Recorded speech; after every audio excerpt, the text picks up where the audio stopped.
Chapter 3 My Breaking In. I was 4 years old when Square Garden came to see me. I was now a fine-looking horse. My coat was bright black and smooth and soft. The white star on my forehead made me unique. After observing me carefully, the square said, "He will be a fine horse when he is broken in." I was very lucky, as my master decided that he would himself break me in. He did not want me to be alarmed or hurt by the painful process of breaking in. Oh, do you know what breaking in means? To break a horse in is to teach him to wear a saddle and a bridle and to carry someone on his back or have a cart fixed behind him. On the next morning, my master fed me some oats and then coaxed me until he had got the bit into my mouth. The bit is a cold metal mouthpiece. It is inserted in the horse's mouth and then attached to the bridle.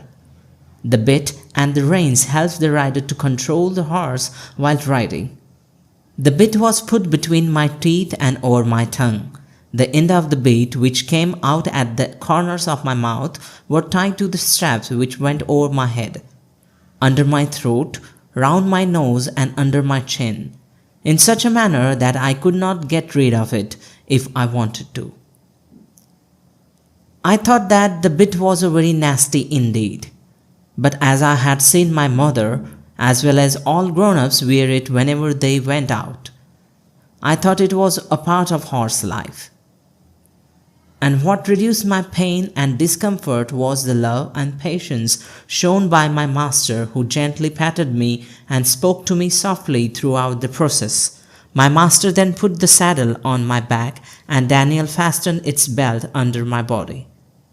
After I had got accustomed to the bit, the bridle and the saddle, my master sat on my back and I rode him around the meadow. Just when I started thinking that the breaking in businesses was over, my master rode me to the blacksmith. I needed to put on the shoes made of iron. The blacksmith served some of the hoof of my feet.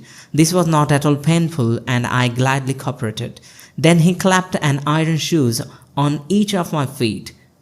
These iron shoes were then fixed by the driving nails into my hoofs. I felt a lot of stiffness in my feet, but I soon got accustomed to it. Then there was the heavy and the hard collar on the neck, besides the bridle and the blinkers next to my eyes. The blinkers limited my vision, allowing me to look just ahead of me. The saddle by itself wasn't bad, but the crupper, which was a solid band, went under my tail, which was then thrust through it, was very irritating.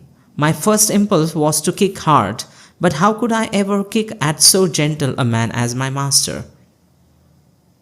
My master was a man with the foresight and enhanced my training by sending me to an adjoining farm which was next to the railway tracks. When I saw a train go by for the first time, it was a terrifying experience. I could hardly eat or sleep for some days. I was surprised to notice that the cows and sheep in the field completely ignored the dreadful creature and went on grazing unperturbed. However, after a few days, even I was reassured that the thought the train was a mammoth creature. It never left its track or caused me any trouble. And with each passing train, I eventually got accustomed to the noise and the sight. As a result of this exercise, I learned to disregard trains, unlike some horses that get terrified by their sight or the sound.